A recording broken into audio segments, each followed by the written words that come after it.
Fala, meus grandes amigos da audiência do CastX, sejam muito bem-vindos. Hoje a gente vai falar sobre algo que assusta todo empresário. É a gestão assertiva da parte trabalhista, justiça trabalhista. Essa dói em todo empresário, dói em mim e dói na maioria dos empresários. Hoje a gente vai conversar com um cara que é especialista no assunto. Inclusive tem um método novo para fazer essa gestão aí de forma saudável, para que o empresário não tenha problemas. Hoje eu vou falar com o Dr. Roberto Miguel, formado na PUC em 1999. Ele mesmo disse que é formado no século passado. Vou deixar ele falar um pouquinho para a gente. Seja bem-vindo, meu amigo. Conta um pouquinho sobre você, Roberto, para a turma. Obrigado, Bruno, pela oportunidade de falar um pouquinho aí a respeito dessa área do direito, que é o direito trabalhista, né?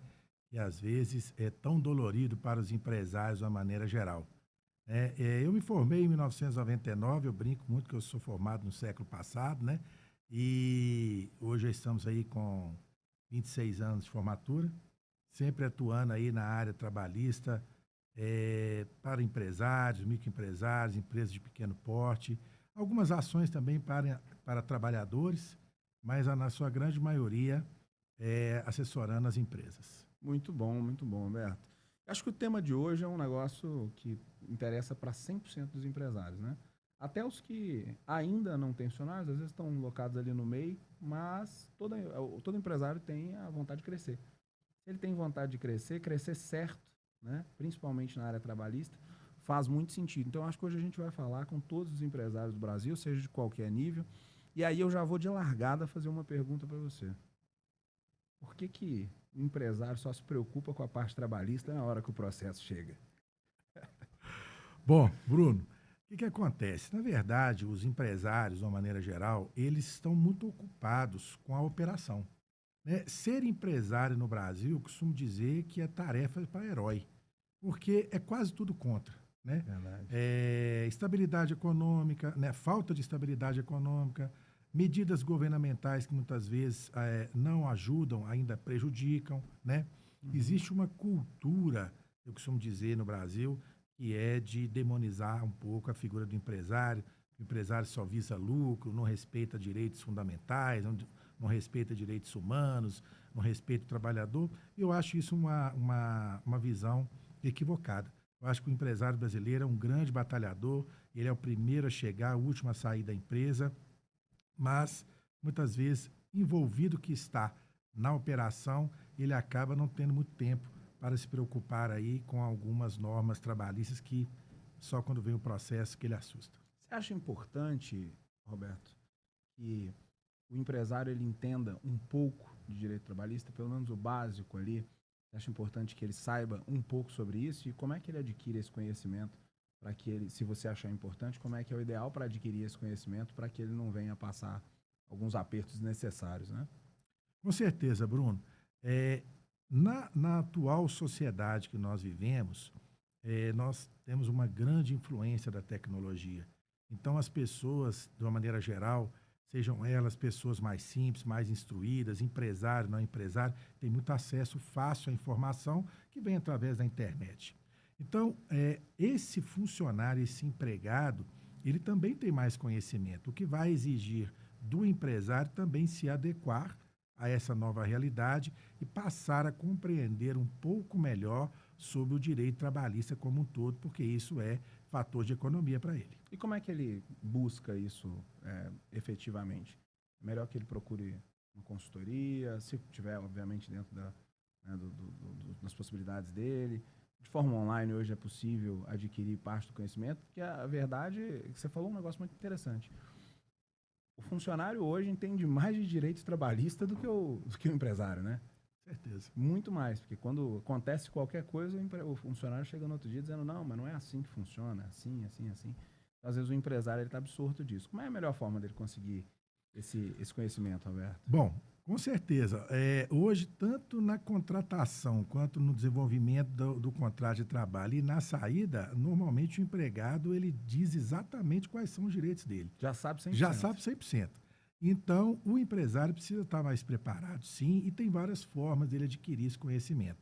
É claro que isso vai depender de disposição de tempo, acesso à informação, Mas existem hoje métodos, metodologias muito acessíveis através de canais da própria internet, né, nos meios aí de publicação, Instagram, existem formas do empresário adquirir esse conhecimento e se precaver. Legal. Roberto, conta para mim, erro mais comum, né, que o empresário comete e que causa problema para ele. Cita aí alguns que você Olha, acredita. um dos erros mais comuns, Bruno, que eu vejo acontecer aí é o sujeito achar que ele pode contratar o empregado naquele período de experiência sem a carteira assinada, sem anotar a carteira. Isso é um dos erros mais comuns. Isso é um prejuízo tremendo para ele. Por quê? Primeiro, que se esse empregado se acidentar, ele tem direito à estabilidade. Então, você já perdeu ali todas as chances de fazer uma contratação segura.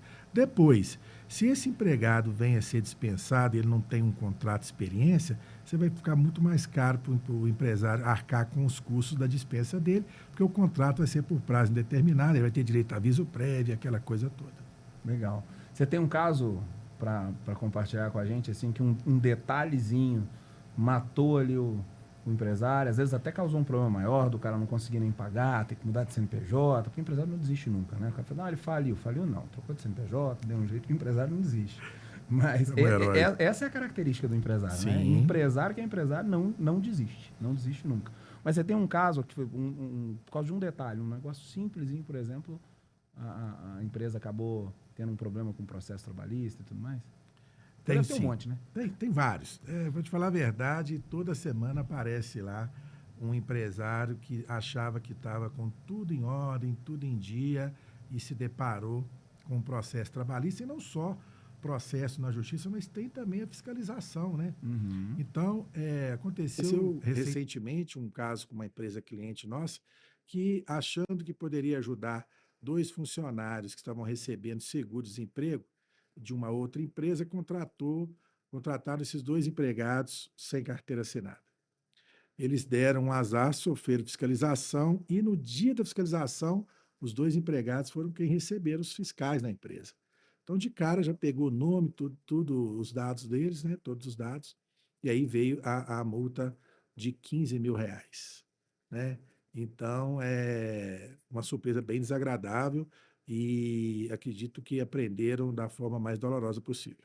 Eu imagino. Tem outro? Tem vários casos, todo dia. Sim. Esses casos vão mostrando para o pessoal, né, que o que a gente faz sempre, né? Essa coisa, por exemplo, de contratar quem está recebendo seguro-desemprego, é muito comum, né? Eu escuto sempre falando, não, mas se eu contrato o cara recebendo seguro-desemprego, ele não tem como botar na justiça, não tem nada, porque senão é crime para ele. Mas quando tem fiscalização, é crime para os Na dois. verdade, esse tipo de contratação, ele gera responsabilidade para os dois, para o empresário e para o empregado.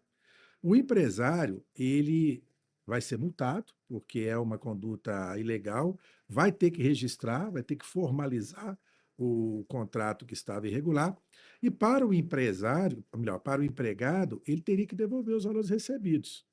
Mas aí você esbarra, Bruno, numa questão que é muito comum também, né? É aquele empregado hipossuficiente, e aí o governo fala, você tem que devolver, mas ele não tem dinheiro para devolver, e Dívida não é é uma crime? dívida, fica complicado você prender um cidadão por causa disso. É. Então, acaba que o prejuízo maior é para o empresário. Mas tem outros casos, outras situações. Algo muito comum é o fato do empresário, de uma maneira geral, ele gastar até um valor razoável com toda aquela documentação de segurança do trabalho. Ele contrata uma empresa, ele faz o exame admissional, ele tem lá toda a documentação, porém, essa documentação ela é feita de maneira tocada, ela não é uma documentação feita de maneira individualizada. Uhum. Então, o empresário, quando ele sofre a fiscalização ou um processo trabalhista, ele acha que está seguro. Então, ele vai apresentar essa documentação, só que a documentação dele não bate com a realidade.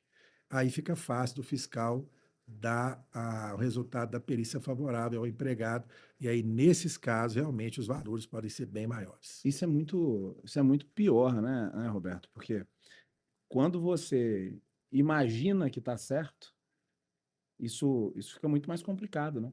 Que Com o cara certeza. imagina que está certo, está tudo tranquilo, ele toma uma fiscalização ali, ou então acontece lá de receber um processo trabalhista, ele vai para lá municiado, ele diz, não, tá tudo certo, tô tranquilo. E aí você, que eu acho que você perde até o senso da defesa, né? Eu Sim, nem procuro o doutor Roberto para me defender e tal, eu porque acho que isso é você. necessário. Exato. Né? Há alguns empresários que, hora que são demandados na Justiça do Trabalho e procuram a consultoria para fazer a defesa, né? Eles costumam dizer para mim que nem é para eu cobrar caro, porque a defesa está fácil de fazer. Porque ele tem todos os documentos, a coisa está toda fácil de resolver, e aí vem a decepção, que é a hora que a gente vai fazer uma análise mais detalhada do que está sendo discutido no processo e o que ele tem de documento, a coisa não bate. E aí vem aquela frustração, o sentimento de ter gastado dinheiro, de estar seguro e na verdade não Não está, tá. tá?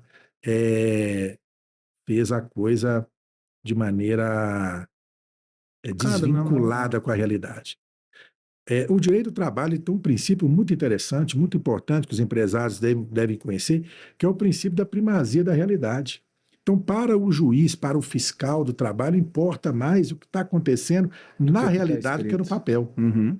Por isso que muitas vezes não são aceitos controles de jornada, não são aceitos contra-cheques, não são aceitos determinados documentos que eles não batem com a realidade. E eles podem ser facilmente desmantelados em uma defesa, em um processo Até porque é trabalhista. facilmente burlável, né? Dá pra burlar, né? Exatamente. Você já viu uma empresa fechar, né, por causa de processo trabalhista, por causa de multa, por exemplo?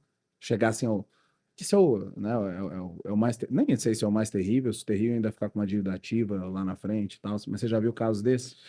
O que acontece? Já vi sim, Bruno. Infelizmente, a desorganização do setor de pessoal, quando uma empresa, por exemplo, é uma empresa que é uma empresa de serviço, tem muita gente prestando serviço em vários segmentos, né?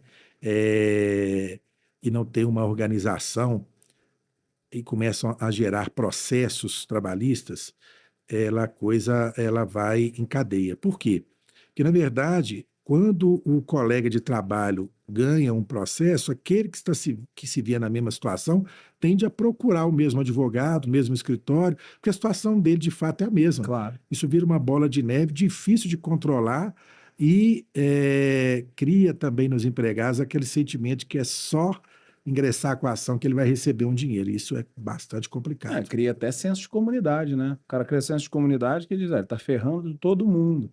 Então, fulano recorreu, ele ganhou, tá vendo? É porque o cara tá errado mesmo. Vira senso de comunidade e o negócio vai desandando, né? Com certeza. E isso acontece em empresa pequena, mas acontece em empresa gigantesca. Em casa eu tenho o caso do contrário, né? Minha mãe, ela era funcionária da Caixa Econômica. E eu me lembro assim, da adolescência para frente, de só escutar em processo conjunto, né? Em grupo. Devia ter uns 40 processos em grupo contra a Caixa Econômica Federal. Então, quer dizer, a própria Caixa deixava brecha. A própria Caixa Econômica deixava brecha para os funcionários. É óbvio que a justiça demora mais para decidir sobre a Caixa para não quebrar o governo. Mas era o tempo Uma hora a todo. conta chega. Era o tempo todo, uma hora quando O chega. que acontece? No mundo inteiro, né, o empregado ele tem é, um ambiente que ele é comum a vários outros trabalhadores. Isso faz com que eles muitas vezes se agrupem, tanto para buscar o conhecimento dos direitos, quanto para poder combater as possíveis fraudes contra eles, né? Uhum. Em um ambiente, por exemplo, bancário, como exemplo aí da Caixa Econômica Federal, Banco do Brasil, que são instituições gigantescas, com funcionários no Brasil inteiro, com agências em várias cidades, em vários locais da cidade, ou seja, de alguma forma, esses empregados todos, eles têm clubes, têm associações, e hoje em dia, Tem com a sindicato, tecnologia, eles têm grupos de tem grupo. WhatsApp, então eles estão sempre conversando. De maneira que, a hora que um é vitorioso no processo, basta seguir aquela trilha e fatalmente a empresa será condenada aí em várias ações. Legal. Bom, você falou que o empresário, ele precisa ele tem que adquirir conhecimento sobre direito, porque isso é importante, né?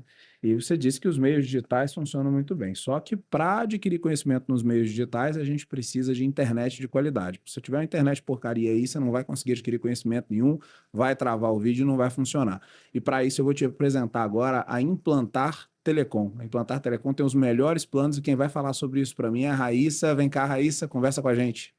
E aí, galera, um recado importante da Implantar Telecom. Sabe o que garante que você assista a sua transmissão sem travar?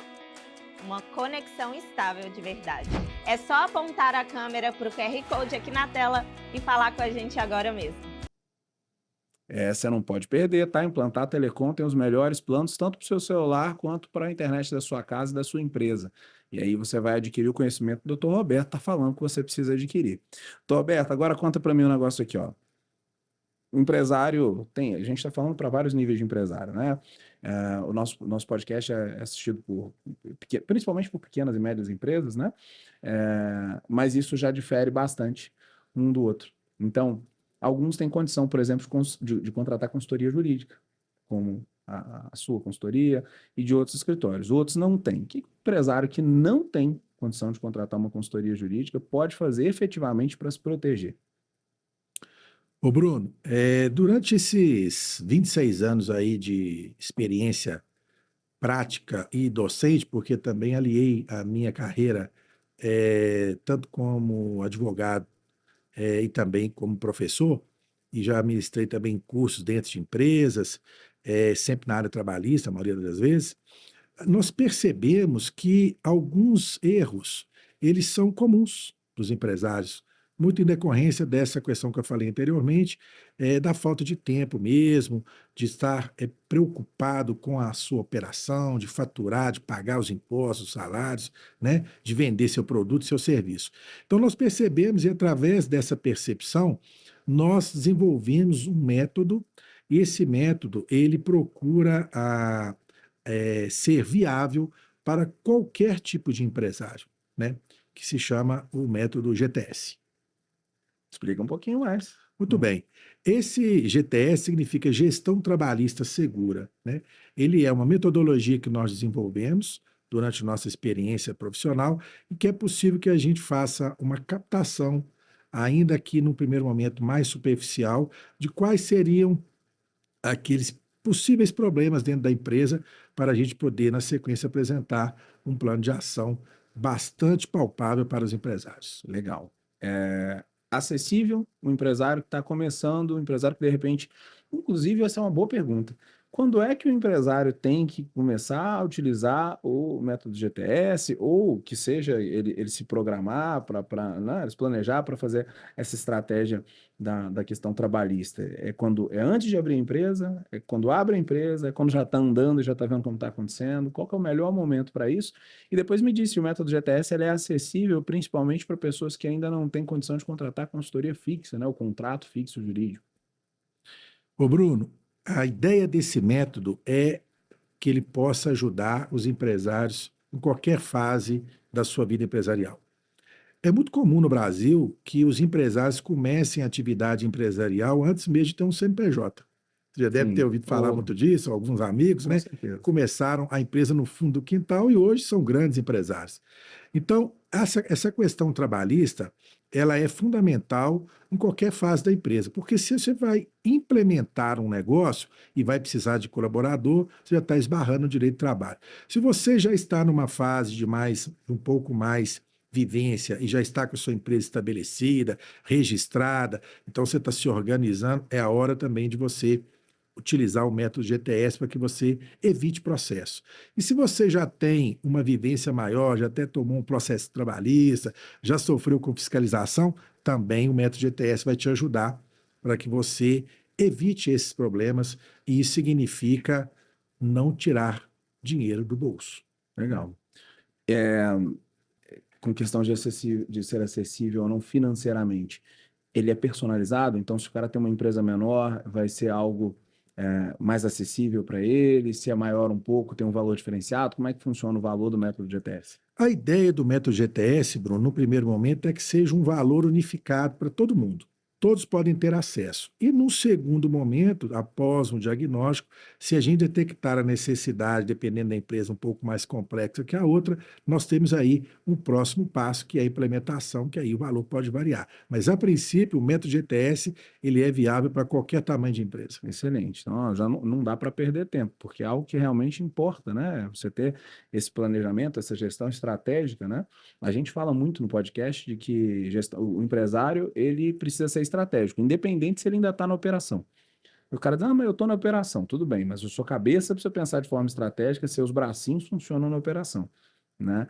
Então, é algo que, se você quer fazer gestão estratégica, tem que estar incluso, né? Você precisa vender, você precisa atender bem, mas você precisa garantir a saúde da sua empresa, né? Isso aí é sobrevivência. Você cuidar da parte jurídica faz todo sentido, porque isso é sobrevivência para uma empresa, né? Mas eu ainda não tenho método GTS, aí também eu não tenho consultoria jurídica. Quais são os documentos, assim, aquilo que é intrínseco, que qualquer empresa deveria ter, até quem é MEI fala, não, isso aqui tem que ter para não começar a correr risco. O que você me conta? Ô Bruno, excelente pergunta. O que é comum a todos os tipos de empregadores, vamos colocar assim. Ótimo. Lembrando que a gente fala muito de empresário, mas nós temos alguns negócios que são realizados por associações. Sim. Por exemplo, você tem condomínios, né, que hoje é muito comum, as pessoas moram em condomínio. Então, o seu condomínio, seja ele pequeno, médio ou grande, ele tem funcionário, ele tem porteiro, ele tem faxineira, ele tem segurança, né? Por aí vai. Então, é muito importante que, exemplo, toda a sua documentação de contratação, né? Ficha de registro de empregado, contra-cheques, controle de jornada, se a sua empresa, por exemplo, tiver mais de 20 funcionários, 20 empregados, obrigatoriamente ela terá que ter, né? Eu gosto muito de lembrar aos empregadores domésticos, né? O cara, a pessoa, a família que emprega alguém para trabalhar no ambiente familiar, pode ser um, dois, três, vários empregados domésticos, né? Hoje a legislação do doméstico ela exige, por exemplo, obrigatoriamente a anotação de ponto, né? Então isso é algo que a maioria deles passa percebido e sai caro na Justiça do Trabalho. Então, algo como ficha de registro, contra-cheque, controle de ponto, comprovante de recolhimento de INSS e FGTS, né? Há um entendimento recente do nosso Tribunal Superior do Trabalho, no sentido de que a empresa que não está em dia com o seu FGTS dá ao empregado o direito de rescindir o contrato de maneira indireta, recebendo todos os direitos como se estivesse sendo dispensado sem justa causa. Então, isso muitas vezes traz muito prejuízo para os empresários. Muito bom. Eu vou até repetir isso para a galera entender aqui agora, ó. Presta atenção, se o teu funcionário, se você está com o seu FGTS, né, dos seus funcionários atrasados, o doutor Roberto acabou de dizer que o TST, Tribunal Superior do Trabalho, ele garantiu que, ou pelo menos há um entendimento, uma jurisprudência já, de que o funcionário pode sair de forma indireta, ou seja, ele vai pedir para ser mandado, na verdade não vai pedir para ser mandado embora, ele vai pedir desligamento e ainda assim vai receber todos os direitos como se você tivesse mandado ele embora. Simplesmente porque às vezes tem 1, 2, 3 meses atrasado de FGTS. Exatamente. Bruno, e essa questão é uma questão relativamente recente e tão séria, porque vamos imaginar que a empresa ela passou por um momento de dificuldade financeira e ela precisou fazer um parcelamento desse FGTS. O seu FGTS, na verdade, ele não está nem atrasado, ele está parcelado, negociado com a Caixa Econômica Federal. E ainda assim nós temos decisões no sentido de que caberia a rescisão indireta. Então vejam vocês o risco que é não ter essa documentação em dia. Documentação bem básica, digamos assim. Faz todo sentido. Vou agora para o que o pessoal, acho que o pessoal está doido para saber. Direto, né? Por exemplo, WhatsApp. Utilizar o WhatsApp do funcionário para falar direto com ele ali, mesmo que ele está no trabalho e tal. Pode, não pode, ou pode, mas tem risco? Como é que funciona? Ô Bruno, essa pergunta é uma pergunta muito interessante. Nas empresas que a gente presta consultoria, eu sempre oriento que o empregado ele tem a jornada de trabalho dele definida quando ele foi contratado. É claro que pode acontecer de um dia ou outro essa jornada ela se tornar um pouco maior em decorrência de uma atividade específica, um trabalho a ser realizado, isso tudo a legislação permite. Agora, esse empregado, e aí eu já vou chegar diretamente na sua pergunta, ele tem um direito, e não só como empregado, mas como ser humano, de se desligar da empresa. Uhum. Então, aquele empregado que trabalha e utiliza, por exemplo, o WhatsApp durante o trabalho, o computador ou qualquer outra atividade, ele precisa se desligar para descansar para uma próxima jornada. E eu entendo que, após a jornada, manter trabalho, manter contato com esse empregado através de WhatsApp e não permitimos a ele o desligamento. E isso faz com que o tempo dele de descanso seja consumido por mais trabalho. Então eu vejo, já vi algumas decisões, sim, no sentido de que as conversas por WhatsApp, se elas tiverem relação com o trabalho, relação com as tarefas, elas serem consideradas jornada extraordinária e aí teria direito a receber essas horas extras. E utilizar o número do funcionário, o WhatsApp próprio do funcionário, durante o horário de trabalho mesmo. Mas eu me comunicar no WhatsApp do funcionário e não num telefone, algo que a gente entregou para ele. Tem algum problema ou não? Eu já vi também decisões e compartilho do entendimento desses magistrados que, mesmo sendo no chip particular, né, através do chip particular desse empregado, se essas conversas têm a ver com obrigações trabalhistas dele, também daria ensejo aí uma Mas jornada isso, extraordinária. mas isso como jornada extraordinária. Mas e durante a jornada normal de trabalho? Posso falar com ele no WhatsApp dele, no chip dele, no telefone dele, ou eu tenho que disponibilizar um telefone para ele, Bom, um número? Nos casos em que nós já atuamos e era discutido esse assunto, eu vi decisões no sentido de que a empresa teria que arcar com o custo dessa manutenção de celular, ainda que parcial.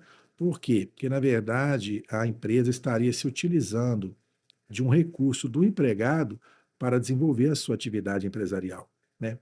Então, a gente poderia usar como exemplo o veículo desse trabalhador também que fosse utilizado para a realização de tarefas em benefício da empresa, a motocicleta, o veículo, o notebook, o computador, né, o celular particular sendo utilizado para exercício da atividade empresarial, seria passível aí de uma coparticipação da empresa aí. Vamos imaginar que ele utilize o celular parcialmente para fazer trabalhos, né, tarefas da empresa e parcialmente para as atividades particulares. Eu entendo que é possível dimensionar isso aí através de um extrato de conta e a empresa ser responsável pelo par do pagamento. Para a parte do É o pagamento. que seria mais justo. Legal. Vamos lá, para mais uma que o pessoal deve estar pensando aí. Hora extra. O funcionário é obrigado a fazer ou não é obrigado a fazer? Bom, existem algumas situações previstas em lei em que o empregado seria obrigado a fazer essas horas extras. Por quê? Existem situações em que a empresa precisa entregar determinado trabalho, determinada tarefa, e que precisaria da equipe para concretizar aquele trabalho. Nessas hipóteses, o empregado ele é obrigado a fazer essa hora extra, sim, e há uma limitação também, normalmente 2 horas extras aí durante o dia, ou aquele horário suficiente para terminar a tarefa, devidamente remuneradas ou compensadas com uma folga posterior. Agora, esse tema de hora extra, ele é uma preocupação constante, tanto por parte do Poder Judiciário, nas ações trabalhistas, quanto do Ministério Público do Trabalho, que vem também atuando para que não aconteça muito essas horas extras. O próprio Ministério do Trabalho, órgão do Poder Executivo, fiscaliza também. E nós, advogados, de uma maneira geral, nós devemos estar atentos para orientar os nossos clientes. Porque, como o próprio nome diz, Bruno, a hora extra vem de extraordinário. Uhum. Então, vamos imaginar que um empregado que trabalha uma jornada de 8 horas por dia, segunda a sexta, mais 4 horas aos sábados, né? Ele tem que gastar um tempo de se deslocar da sua casa para o trabalho, do trabalho para casa, né? Então, submetê-lo a uma hora extra todo dia nós estamos desvirtuando o instituto da hora extra. Então, aquilo que era extra passou a ser ordinário. Uhum. E isso afeta a saúde do trabalhador. Sim. Então, não basta só remunerar essa hora extra, porque, na verdade, nós estamos afetando a condição de vida, de saúde, a convivência desse empregado com a família, o momento de lazer, de fazer uma academia, de fazer uma atividade que seja lúdica, que ele possa, né, se recompor para o dia seguinte. E você sabe que o empresário, ele diversas vezes, ele não entende isso como positivo. Só que, na verdade, o descanso do funcionário é porque assim, ó, deixa eu melhorar aqui para o empresário. Nós somos empresários, Uhum. né? Você, né, como advogado, tem o seu escritório, eu também tenho algumas empresas. É que a gente, em geral, nós não temos horário para fazer nada, porque aquilo, quando a gente é empresário, a empresa é a nossa vida, né? Nós temos ali, ela é como se fosse um filho. Você tem seu filho e a empresa é outro filho, né? Então a gente não tem hora para fazer, se tiver que virar à noite, a gente vira e tal, porque nós estamos construindo para nós. O empresário, o funcionário, na verdade, ou colaborador, como se, né, hoje em dia se usa mais, ele, na realidade, o que é que ele está fazendo para a família dele? Ele está trabalhando, levando sustento, e daí ele precisa entregar mais para a família dele, porque ele não está entregando essa construção de patrimônio que nós estamos fazendo. E, além disso, funcionário descansado, feliz, trabalha melhor, né? Você criar um ambiente que seja, tanto no trabalho quanto o ambiente de descanso dele, que seja positivo, você vai ter um funcionário mais feliz. E querendo ou não, isso não é papo de coach, nem é papo de militante. O cara feliz faz melhor as coisas. Não tem, né? Nós também somos assim, né? Quando a coisa está dando, às vezes a gente está numa empresa e a coisa não está indo pelo lado que a gente quer, não está indo muito bem, a gente vai meio triste, vai fazer porque é obrigado, mas poxa, a gente se sente mal quando a coisa está funcionando, a gente está feliz, as coisas estão andando, né? Não brigou com a mulher em casa, não está com problema com os filhos. Isso tudo vai melhorar. Então o empresário precisa enxergar que o funcionário, ele precisa desse grau de satisfação. E a satisfação dele vem de fazer o trabalho dele, estar na família dele, estar nas atividades dele. Então, eu acho que o empresário precisa dar atenção para isso. Vamos lá para outra aqui, ó. Vamos seguir essa linha. Hora extra. Banco de horas ou pagar hora extra. Os dois são possíveis ou um deles está errado e, se for possível, eu quero saber mais uma. O cara trabalha, por exemplo, a jornada de trabalho convencional, né, que você tem aí em geral, é 44 horas semanais, né? Às vezes você não solicita o trabalho ao sábado, mas você quer inserir mais horas na semana ou você quer utilizar essas horas que ele deveria trabalhar ao sábado numa outra situação onde você precisa de hora extra. Primeiro pode ou não pode pagar tanto os honorários quanto entregar o banco de horas? E se pode fazer dessa forma, por exemplo, você põe uma carga horária de 44, ele só faz 40, mas quando você precisa, ele é obrigado a cumprir porque o banco de horas dele está negativo. O Bruno, a questão de banco de horas ou pagamento de horas extras, todas as duas são possíveis e são viáveis hoje, até com amparo legal. O que o empresário precisa observar? E isso é fundamental. Esse banco de horas ou esse acordo para compensação de jornada pode ser feito individualmente, o empresário e seus empregados por escrito, a regra funciona de uma forma, ou através de banco de horas, que aí existe uma participação do sindicato, né? Mas todas as duas são viáveis. E também o pagamento de hora extra. Então, as horas extras, elas não sendo transformadas em horas ordinárias, né?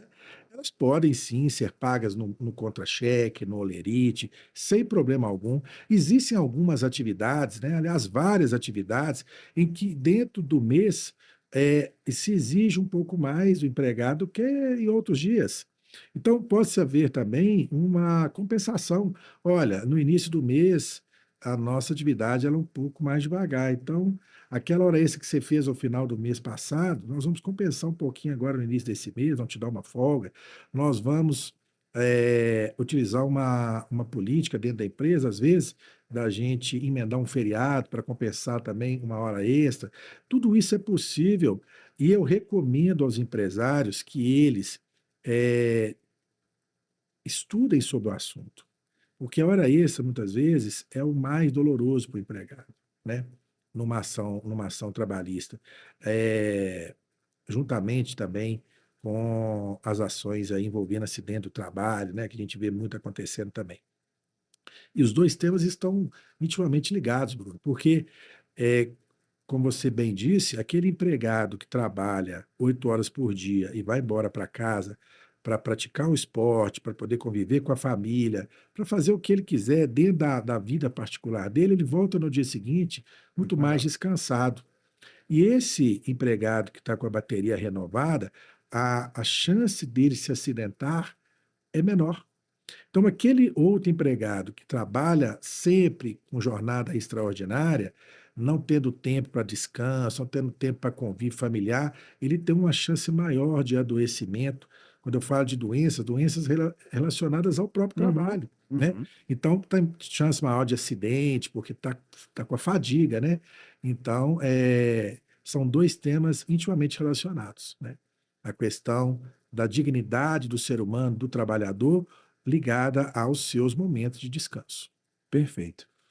Ah, vamos lá. Agora vamos falar de pejotização. Cara, pejotização, primeiro, resolve o problema do empresário e da empresa ou complica muitas vezes nessa questão de poder receber um processo trabalhista ou não, de gerar vínculo ou não? Você hoje, como especialista na área, né, você entende isso como algo positivo ou como algo que talvez não seja negativo, mas tenha que ser visto com muito cuidado pelo empresário? O Bruno, excelente pergunta, tá? Está hoje, né, em discussão essa questão da validade de contratação de serviço através de uma pessoa jurídica, é, largamente utilizado aí pelas empresas Brasil afora, a partir de um entendimento que houve no sentido de que as empresas poderiam estar terceirizando a sua mão de obra, inclusive nas atividades fins, né? Então, se Uhum. o sujeito tem lá um hotel, ele pode estar terceirizando o trabalho dele de serviço de quarto, de atendimento, de portaria, enfim, né? De assessorista, tudo isso aí, daquelas moças que limpam os quartos, né? Uhum. Então, veio à tona a possibilidade de se fazer contrato através de uma pessoa jurídica. Mas é preciso entender que, primeiro, é, isso está em vias de ser decidido pela nossa Corte Superior, que é o Supremo Tribunal Federal, e acredito que deva deixar mais clara a situação, né, reforçando o entendimento anterior. Mas olha, eu sempre aconselho os empresários que querem fazer essa contratação que tomem cuidado. Por quê? Porque quando a gente parte para contratar uma pessoa jurídica que se popularizou falar de pejotização, na verdade, eu não estou contratando o ser humano, estou contratando um serviço que vai ser prestado por pessoas que estão por trás daquele CNPJ, né? Uhum. Porque o CNPJ, na verdade, ele nos remete à ideia de uma estrutura jurídica que é uma empresa, né? Mesmo que seja a figura do empresário individual. Então, erros muito comuns, né? É contratar o serviço e submeter aquele prestador de serviço à mesma condição de empregado. Aí, quando tem um processo trabalhista, o empresário se surpreende com uma decisão desfavorável do juiz e fica com o sentimento de que toda vez que eu vou à justiça eu perco. Mas foi você que construiu essa derrota. É muito importante entender que, por exemplo, o prestador de serviço contratado através de uma empresa, um CNPJ, não há que se falar em controle de jornada, né? Perfeito. Não há que se falar em pagamento de vale-transporte, benefício vale-transporte. Não há que se falar em pagar auxílio alimentação através do. Isso é coisa de pessoa física nos moldes da CLT. Então, todos nós, de maneira geral, podemos prestar serviço através de uma PJ. Eu, como advogado, tenho uma empresa, tenho um escritório registrado, faço um contrato com uma empresa, prestação de serviços advocatícios com ela. Essa empresa vai pagar despesa do meu veículo? Vai pagar despesa de alimentação? Para mim não faz sentido. Nenhum. Nenhum. Vai exigir de mim que eu cumpra 8 horas de trabalho dentro da empresa da forma como ela quer que o trabalho seja exercido? Não justifica. Para isso existe a figura do empregado, está lá na CLT, no artigo 3º, segunda CLT, em que a própria lei, né, define qual é a condição de um empregado. Então, eu sempre falo que contratar prestação de serviço através de um CNPJ não é para qualquer atividade. Mesmo que a lei possibilite que você contrate as atividades fins, ela é para algumas funções mais elaboradas, de mais gestão, de maior, em que esse prestador de serviço ele tem um discernimento maior. Não é para aquela pessoa que é um trabalhador braçal, que é uma pessoa que tem pouco discernimento, que, coitado, não tem nem condições, muitas vezes, de entender a situação jurídica dele, né? Então, esses cuidados são muito importantes para que o empresário depois não se surpreenda com uma decisão contrária a seus interesses. Favorável. Vendedor. Então, eu contrato o vendedor, eu pago o salário dele base na carteira, mas eu não quero pagar o comissionamento na carteira. Qual que é o risco disso? Bruno, o risco é enorme. Você sabe por quê? Porque comissão, ela, na verdade, tem a mesma natureza jurídica do salário fixo. Apenas a gente tem que observar que a comissão ela é variável com base na produção. Quem produz mais ganha mais, porque geralmente um percentual sobre a venda, né? Mas é salário do mesmo jeito. Então, existe a figura do vendedor, a gente fala que é o comissionista puro, o cara recebe só comissão, mesmo assim a lei garante a ele um salário mínimo.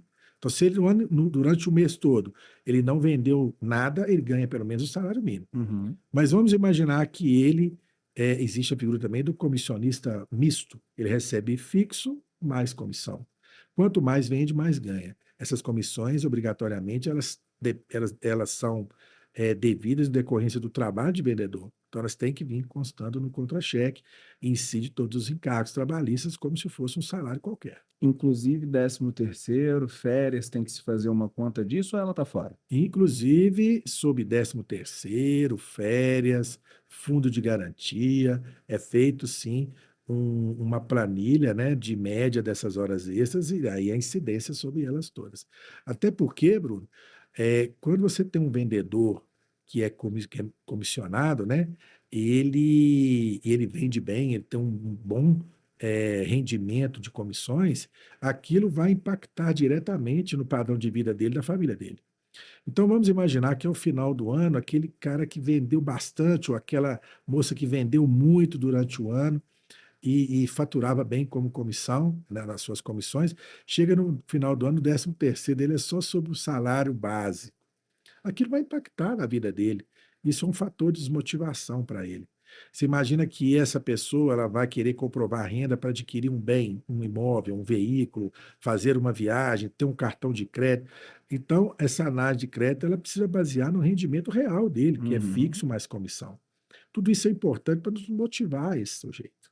Muito bom. O que eu acho que precisa acontecer nas empresas, de uma maneira geral, não é pagar comissão por fora, porque comissão por fora, além de impactar no direito do trabalho, do funcionário dele, tem repercussões até criminais, que acaba sendo sonegação também, né? Então é muito importante ter uma gestão adequada dessas comissões. Saber formar o preço de maneira que aquela comissão que eu combinei, eu posso pagar e ainda ter lucro dela. Eu sou muito defensor de que empresa tem que dar lucro. A empresa não é instituição sem fins lucrativos que tem que repartir tudo que adquiriu. Tem que dar lucro, sim. E quem é empresário sabe como é difícil. E quando a hora de você ter seu lucro, não tem nada de pecado nisso aí. Tá certo. Eu costumo dizer que empresário tem que ficar rico. Com Porque certeza. se o cara montar uma empresa, mastigar vidro, como dizia Steve Jobs, enquanto cai de um precipício e não for para ficar rico, Faz sentido? não faz sentido nenhum. Não faz sentido nenhum. Agora, conta para mim se eu posso. Você é o advogado. Eu sou o advogado do diabo. Eu quero saber se eu posso transformar a comissão desse cara em bonificação. E aí, a bonificação eu não preciso pagar 100% dentro eu não preciso, na verdade, colocar para incidir dentro do FGTS, de impostos e tudo mais. Se a bonificação tem esse ponto. Que é algo muito comum, então eu trouxe para você também Ok. situar. Ô Bruno, na verdade, não há necessidade de você transformar comissão em bonificação ou premiação. São institutos diferentes, né? A ideia da legislação trabalhista, ao criar a figura do prêmio, foi, na verdade, possibilitar ao empregado uma melhor gestão mesmo dos seus recursos e dos incentivos para o empregado. Então, comissão é uma coisa, bonificação, premiação é outra. E eu costumo falar com os empresários que uma gestão de premiação feita de maneira correta e adequada, ela realmente acaba atingindo seus objetivos, que é motivar esse trabalhador e, pela sua natureza de ser algo extraordinário e muitas vezes eventual, ele não tem repercussão nas demais verbas trabalhistas. Isso acaba sendo uma economia, tá? Mas tem que ser uma premiação mesmo, né? Então, se for a premiação é por ter vendido tal produto, isso é comissão. Então não vai colar. O juiz vai entender, em decorrência daquele princípio da primazia da realidade que eu falei anteriormente, ele vai anular essa falsa premiação e vai considerar sendo salário. Então, que seja feita, então, uma gestão de comissão, que seja feita uma gestão de premiação de verdade. Então, a premiação é para aquela situação extraordinária em que o empregado superou a meta, em que ele alcançou um resultado, né, que poucos alcançariam, e tem que ser uma premiação de verdade, é uma viagem, é um celular novo, é um valor em dinheiro razoável, né? E vamos deixar as comissões para uma outra discussão. É aquele trabalho feito ali de formiguinha para concretizar a venda no dia a dia. Por isso ele recebe a comissão. Perfeito. É diferente. Perfeito. Então, olha, gente, sinto muito, mas tirar a parte brasileira de vocês é sem jeitinho. Tem que fazer o que está certo, até porque está certo frente ao funcionário, né? Eticamente, isso é certo. Tô achando muito interessante que diversas vezes você vai pontuar, doutor Roberto, a lei, né, com relação a isso, a lei trabalhista, mas você pontua também o lado humano da situação, do por que isso foi criado. Talvez quando o empresário passa a se atentar para isso, ele começa a dizer, opa, faz sentido, se fosse eu no lugar desse cara, eu também gostaria de ser tratado dessa forma. E aí as coisas começam a ficar mais claras. Porque existe uma eterna briga, né? Na verdade, acho que meu pai já dizia isso, ele dizia, não tem patrão que pague pouco, nem funcionário que ganhe muito. Então, a briga é eterna, né? O cara sempre acha que não tá bom e o outro sempre acha que tá pagando demais. Mas quando você passa a fazer planejamento, né, estratégico em cima disso, né, quando você faz realmente, isso está dentro até dos processos comerciais que precisam ser feitos, quando você faz sua precificação e você analisa com clareza, né, com racionalidade, quanto é que você pode pagar de comissão, o quanto vale, né, essa venda para você, que às vezes as pessoas precisam, na ânsia de vender, você às vezes oferece um comissionamento que é irreal, que você não poderia pagar. E a partir do momento que você oferece esse comissionamento, você começa a pagar, isso te gera frustração. Ele te gera frustração que você diz, eu não estou ganhando nada, né? E esse cara está levando o dinheiro todo e tal, mas ele vende bem, como é que eu vou fazer? E aí você começa a dar o jeitinho. E o jeitinho te joga lá na frente num buraco, que é o buraco dos processos, e aí você começa... Porque, na verdade, o cara não perde nada se o vendedor não quiser, não perde nada. Porque ele não está recebendo agora, mas lá na frente ele consegue comprovar tudo isso e recebe, talvez até em dobro, pelo fato de não ter recebido antes. Então, realmente, eu acho que sinceramente, elogiável, porque várias vezes você toca no lado humano. Por que essa lei foi criada? Por que isso aqui é importante para o teu funcionário? Né? Eu acho que essa visão é muito positiva. Vou passar para mais um agora, home office. Vamos lá. Quais são os riscos do home office? Os principais riscos do home office, que está tão comum hoje em dia, quer dizer, agora começou a frear de novo, acho que por produtividade, não sei ainda a minha opinião sobre isso, se concordo ou não concordo. Eu acho que o home office depende muito do... posso ser cancelado. Depende do nível cultural do colaborador. Você precisa ter um nível de consciência bem apurado para que você realmente fique em casa trabalhando. E dependendo do nível cultural, você vai ter dificuldade com isso. Então, às vezes, você quer botar uma atendente às vezes, o salário mínimo, o salário base da categoria, e ela vai ficar, e não é por conta do salário, é por conta do nível realmente cultural dela, e ela vai ficar de casa, não vai, ela vai cuidar do filho, ela vai lavar roupa, ela vai fazer um monte de coisa e também vai atender. Se você já coloca um gerente de contas, tal, você tem um nível cultural diferente, pode acontecer, do cara também fazer outras coisas, pode, né? Mas é um pouco diferente, você tem um nível cultural diferente. Mas, vamos lá, quais são os riscos do home office para o empresário? Muito bem, Bruno. Essa questão do home office, na minha opinião, eu penso que home office não é para todo mundo. E aí, eu nem saberia dizer se é por, por uma questão cultural, pode ser que sim. É, eu, por exemplo, não me dou bem trabalhando em casa, né? Eu sou advogado, poderia trabalhar em casa, mas eu me sinto melhor saindo de casa. Vou para o escritório, eu tenho um horário para trabalhar, um horário para chegar, um horário para sair, e eu faço a minha gestão desse horário, eu me sinto melhor. Mas eu conheço vários colegas que gostam de trabalhar em casa e conseguem adequar a sua rotina de trabalho com a vida em família, né? Uhum. Mas, primeiro, eu penso que não é para todo mundo, então tem aí a ver com características pessoais de algumas pessoas. Eu acho que o home office ele veio crescer muito com a questão da própria pandemia do Covid, que acabou nos impondo isso, né? E há provas aí várias, no sentido de que muitas pessoas acabaram adoecendo com isso, né?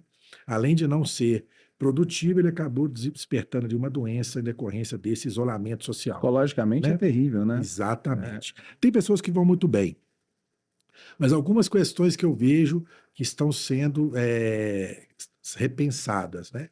Primeiro, acho que para ir para o home office, nós precisamos primeiro ver se essa pessoa ela quer isso para ela, né?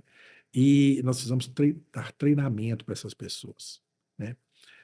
Treinamentos aí que envolvam uma questão até um pouco psicológica mesmo, para que ela saiba que ela tem, mesmo que estando em casa, levantar, trocar de roupa ou não, e seguir uma rotina de trabalho como se ela estivesse dentro Da empresa. da empresa. Porque para fins de legislação trabalhista, Bruno, é importante que se diga, não há uma diferenciação, né? O sujeito ele é empregado tanto trabalhando dentro da empresa, no estabelecimento comercial, quanto trabalhando na casa dela. Não perde direito por causa disso, inclusive direitos a hora extras, né? Se houver uma gestão de jornada por parte da empresa, com mecanismos hoje que a tecnologia permite à empresa de fazer, é possível até que, havendo aí uma jornada estabelecida, prolongada, que ele receba essas horas extras. Então, eu vejo que precisa ser olhado de uma maneira um pouco mais cuidadosa a questão do home office, né?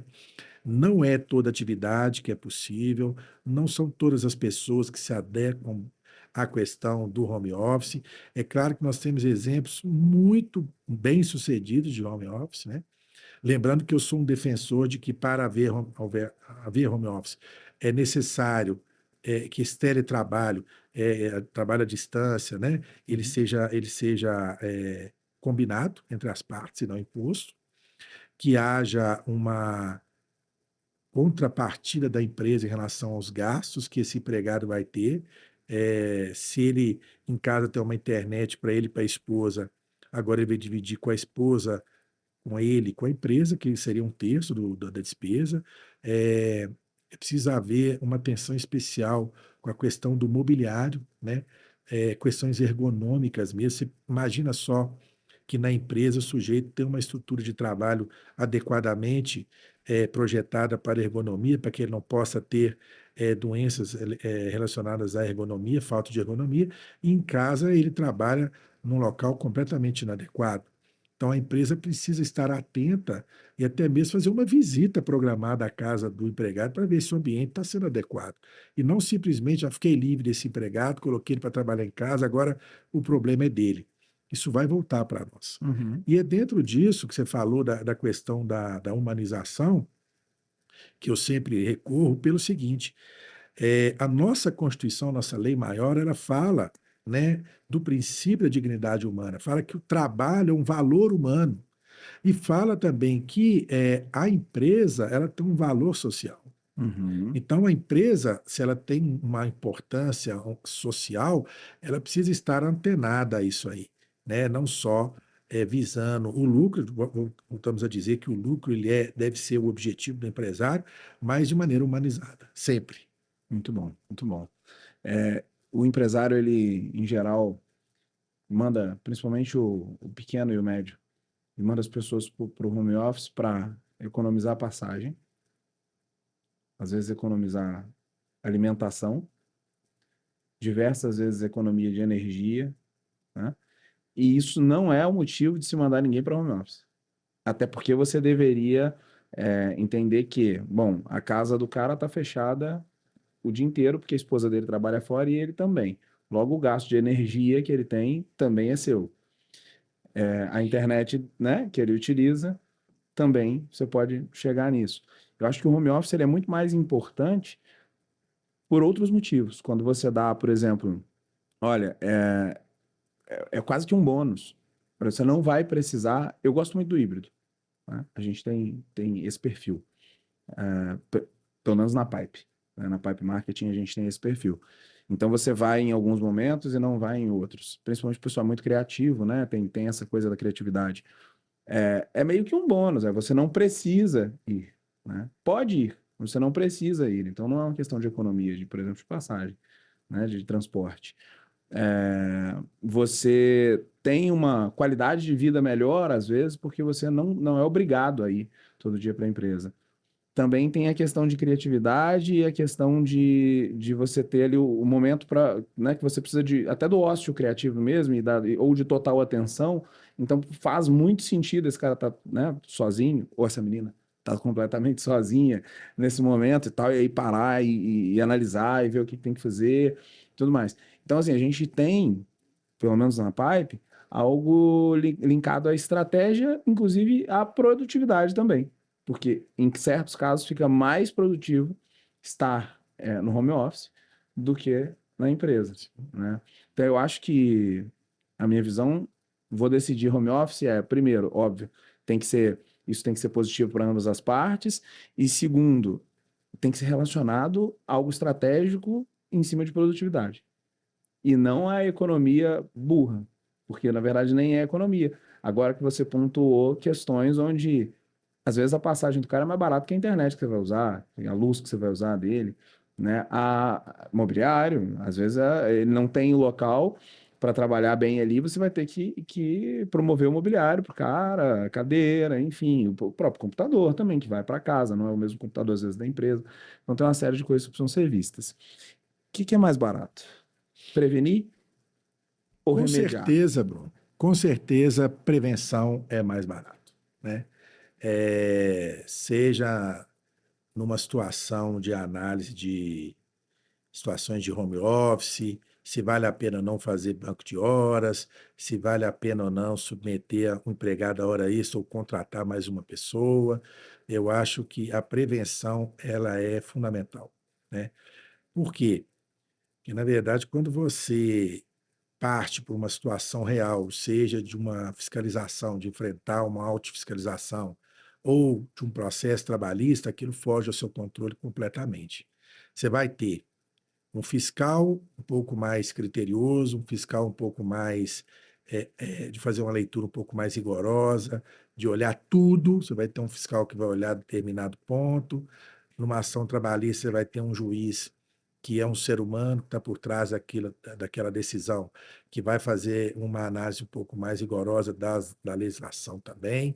Se você for perdedor no processo, você vai fazer um recurso para o tribunal e lá você vai se deparar também com desembargadores que têm aí um olhar um pouco mais flexível, um pouco mais endurecido sobre a legislação, sobre a jurisprudência. Então, fica óbvio que a coisa sai do seu controle, mesmo que você tenha um bom advogado, mesmo que você tenha aí uma boa documentação, a decisão é de um terceiro, ela não é sua. Enquanto que na prevenção, você está envolvido nas decisões que vão impactar diretamente os riscos da sua empresa. Você é um agente, você participa ativamente junto com o profissional que está te dando auxílio naquilo que você vai fazer para minimizar seus riscos, né? Às vezes até anular esses riscos de maneira 100%.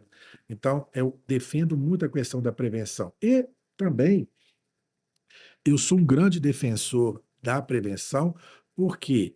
Porque nós estamos aí, a mídia divulga isso a todo momento, nós estamos com um nível de processo, de quantidade de processos absurdos, né? E o processo, ele gera custo para o empresário maior, ele gera desgaste emocional para o empresário, muitas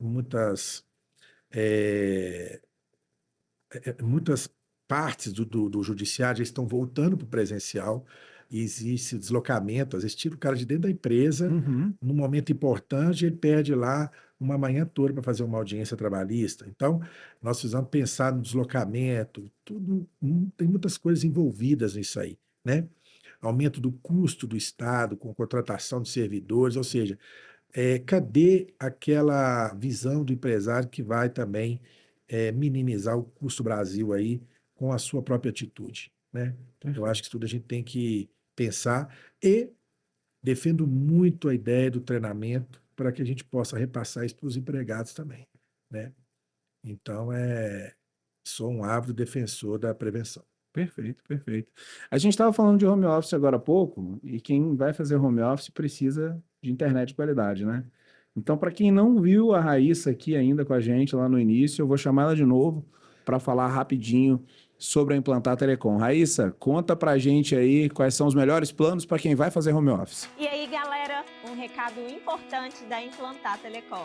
Sabe o que garante que você assista a sua transmissão sem travar? Uma conexão estável de verdade. É só apontar a câmera para o QR Code aqui na tela e falar com a gente agora mesmo. Já apontou a câmera aí para o QR Code? Ó, tá aqui do lado, é só contratar a Implantar Telecom para o seu home office, hein? Bom, a gente está partindo agora mais para o fim, né, do nosso bloco. Acho que conteúdo riquíssimo. Tá? Eu tô vendo aqui que você disse que o pessoal pode adquirir conhecimento na internet, em outros lugares e tal, mas sinceramente, se eu ouvir o podcast hoje, o cara já sai daqui semi-jurista. Ele já vai bem, já vai se proteger bastante. Mas para ajudar esse cara, vamos fazer um checklist? Vamos fazer um checklist de 5 pontos que o empresário precisa se atentar para que ele não corra riscos ou minimize os seus riscos, né, com relação à justiça trabalhista. Conseguimos 5? Conseguimos, com certeza.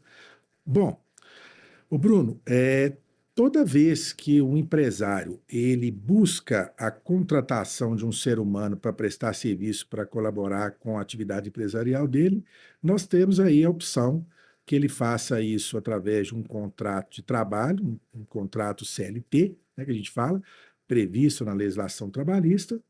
Nós podemos também imaginar que ele pode partir para a contratação de um serviço através de uma pessoa jurídica. Então, seja trabalhista, seja um contrato civil nos modos aí da famosa pejotização, é preciso que ele esteja atento ao contrato. Então, o contrato é o ponto de partida, né? E aí, tanto o trabalhista quanto o contrato civil, é preciso redigir um bom contrato.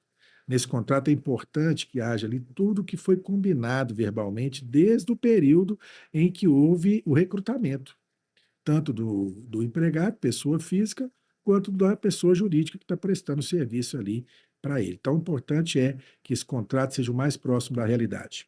Checklist número 1. Presta atenção no contrato, começa pelo começo. Desenha tudo para poder ser cumprido exatamente o que você desenhou. Número 1. Outro ponto importantíssimo que eu colocaria, que é um período em que o empresário tem que se ocupar de passar para esse empregado ou para esse prestador de serviço qual é a cultura da empresa dele. O que que ele espera desse empregado, desse prestador de serviço, como que ele gosta que as coisas sejam feitas, né? Porque muitas vezes esse empregado e esse prestador de serviço, ele vem de uma outra cultura, ele vem de uma outra empresa, ainda que seja no mesmo segmento, mas ele está acostumado com outras coisas, um outro ambiente de trabalho. E é preciso contar para ele que o ambiente aqui é diferente. Como é que você gosta das coisas? Então, eu costumo dizer que a ambientação é indispensável nesse checklist inicial. Ok. Então, definir fit cultural. Traçar o fit cultural com o funcionário e alinhar com ele o que você gostaria nesse âmbito de cultura, de comportamento dentro da sua empresa, para que isso não fique solto e depois você venha a ter problemas ali com esse fit cultural, certo? Checklist número 2, garantido já. Checklist número 3. Checklist do mês. Vamos fazer um exame médico admissional em uma empresa de saúde e segurança do trabalho séria. Vamos fazer um exame verdadeiro. Qual é a atual condição de trabalho desse empregado? Porque muitas vezes esse empregado que está começando, ele já vem com uma doença pretérita, né? Ela pode ser curada, ela pode ser agravada na sua empresa atual. Então é muito importante a gente conhecer um pouco da saúde. E o momento é no exame admissional. Muito bom. Esse é importantíssimo, né? Checklist número 3 aí, exame admissional de qualidade, porque fazer o exame praticamente todo mundo faz, mas o exame admissional real, que o que a gente vê muito, infelizmente são empresas que trabalham né, com essa admissão, que na realidade fazem algo muito superficial só para mandar o cara para o trabalho. E o empresário está precisando do cara sempre com urgência, porque eu nunca vi um ser humano para viver em urgência como empresário, mas ele está precisando do cara com urgência, ele aceita aquilo e está tudo certo. 3 meses depois, o cara com uma doença pré-existente e às vezes no INSS desfalcando, ou às vezes faltando 10 dias por mês com atestado e tudo mais. Deixa eu fazer um gancho no checklist aí. O cara meteu 3 atestados durante os 3 últimos meses de 5, 6 dias. Posso mandar ele embora ou não? Voltando lá naquele pedaço. Depende. Se esse atestado médico foi em decorrência de um problema de saúde relacionado ao trabalho, se não foi no final de semana, o sujeito foi jogar um futebol, machucou, não tem nada a ver com a empresa, mas vamos imaginar que ele esteja desenvolvendo um quadro de depressão em decorrência do que está acontecendo dentro da empresa. Pode ser fruto de um assédio moral, por exemplo. Então, nós temos que estar atento a isso aí. Eu colocaria até como checklist número 4, né, que esse empresário tenha um bom relacionamento com a sua contabilidade, com o seu jurídico, com a sua empresa de segurança de trabalho e que esses agentes conversem, estejam afinados, né? Porque são áreas, e o seu RH, o seu DP, se for uma empresa ainda pequena, que o empresário faz um pouco de tudo, então que ele mesmo esteja afinado com esses outros agentes aí, né? Porque a gente sabe muitas vezes que os afastamentos, eles podem ocorrer sim por um motivo de um Uhum. adoecimento comum, mas ou um acidente, ou um machucado, ou um adoecimento, ele pode estar relacionado ao trabalho. Aí você já não poderia fazer essa dispensa. Muito bom. Checklist número 4, alinhamento entre os agentes que trabalham em cima dos recursos humanos, né? Tanto o contador, quanto o próprio RH, quanto o jurídico, que vai trabalhar em cima disso para que você não tenha problema lá na frente por causa de uma decisão talvez desesperada que você tomou, uma decisão errada que você tomou por algum motivo específico. Muito bom. Checklist número 5. A documentação. A documentação, ela tem que partir, primeiramente, você precisa ter os documentos particulares, a cópia dos documentos particulares do seu empregado, é, entender se ele é casado, se ele é solteiro, se ele tem filhos, se são dependentes, a questão vai repercutir aí em direitos, por exemplo, salário família. Você vai, às vezes, gerenciar, administrar que esse empregado tire férias, se possível, coincidentemente com a família. Isso tudo vai fazer com que ele tenha um sentimento maior de pertencimento dentro da empresa. É claro que cabe ao empresário definir o período de férias, mas se ele puder definir o período de férias, pensando que se eu colocar esse aqui que é casado para tirar férias com a esposa e as crianças, vai ser melhor para a minha empresa. O solteiro ele pode tirar em qualquer época, né? A gente pode administrar um outro olhar para o solteiro aí de uma outra forma. Ou seja, eu sou um grande defensor do ser humano.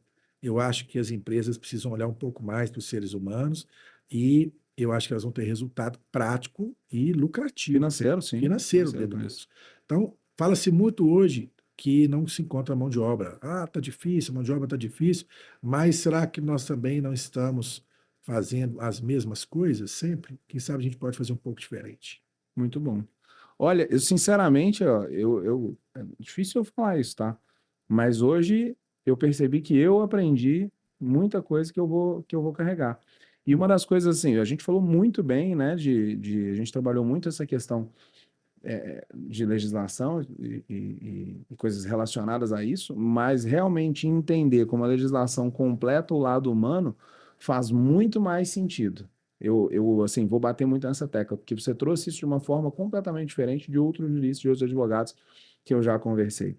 Porque você complementou o porquê dessa legislação. Essa legislação diz isso aqui para estar resguardando o funcionário ou até a empresa disso, disso, disso. Então, assim, eu acho que faz todo sentido, realmente, a gente analisar o lado humano da coisa, porque daí a gente vai passar a entender a lei e, em algum momento, a gente vai parar de discordar dela, vai dizer, não, tá certo, preciso fazer isso da melhor maneira mesmo, para que esse cara, inclusive, renda mais, né? Já que a função do empresário é vender e que a empresa precisa cada vez mais ter lucro, você ter bons funcionários que estão felizes e produzindo mais para a empresa, faz todo sentido.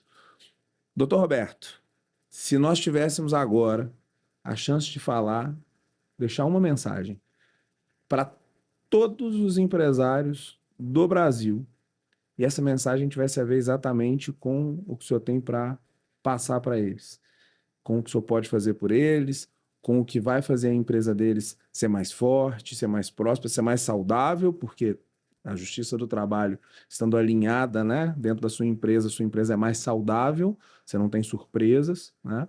Se tivesse uma mensagem que você pudesse dizer para todos eles, a gente sempre pede para os nossos convidados deixarem uma mensagem específica. O que é que você diria para todos esses empresários? Ô Bruno, eu agradeço primeiramente a oportunidade de estar falando aqui para os empresários, de uma maneira geral, e o que eu tenho para dizer para todos os empresários é que é possível fazer diferente, tá? Nós estamos aqui para ajudá-los. É possível, hoje nós temos acesso à informação de maneira, às vezes, até gratuita, né? Tem vários posts nossos aí no Instagram e outros profissionais também estão sempre dando dicas. Eu acho que buscar informação é fundamental e hoje nós temos o acesso à informação através da internet, que facilita muito. E digo a vocês com certeza, nós estamos passando por uma verdadeira revolução em matéria trabalhista. Nós temos aí uma mudança que ela vem estrutural, não só de dentro dos tribunais, mas também na parte da fiscalização, dos próprios advogados, a própria Justiça do Trabalho, aquela ideia do empresário de que eu já vou chegar lá perdendo o jogo por 3-0, ela acabou, eu garanto a vocês, é possível fazer diferente, é possível fazer melhor, mas é preciso que vocês entendam que nós vamos precisar contar com vocês. Não é só deixar para o DP, para o RH, nós precisamos de um envolvimento maior do empresário. Muito bom. E eu vou complementar, você não precisa só do advogado na hora do processo. Você precisa do advogado para se prevenir, para não ter o processo.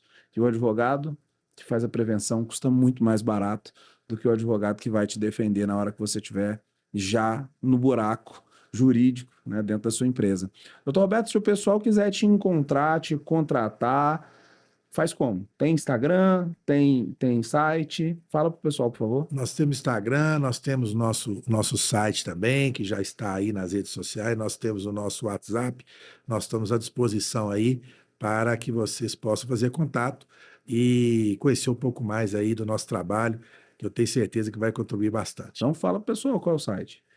O site é RMG Advocacia, o nosso Instagram é @Roberto Miguel Advogado e o nosso WhatsApp é 319-8427-9012. Doutor Roberto, muito obrigado. Eu que agradeço. Foi um prazer ter você aqui. Sinceramente, aprendi muito e eu espero que todo mundo tenha aprendido bastante. Prazer todo Tá? nosso. Pessoal, mais uma vez, nosso agradecimento à Inplay Studios. Mais uma vez, nosso agradecimento à Pipe Market, que é a nossa patrocinadora. A Belo Café, também, que está sempre aqui com a gente. Vou ficando por aqui com esse episódio que foi assim, extremamente instrutivo, conteúdo de qualidade. Eu espero que vocês gostem, que possam tirar bastante insights desse episódio, assim como eu tirei. Pessoal, até a próxima. A gente espera vocês no próximo episódio do CashX.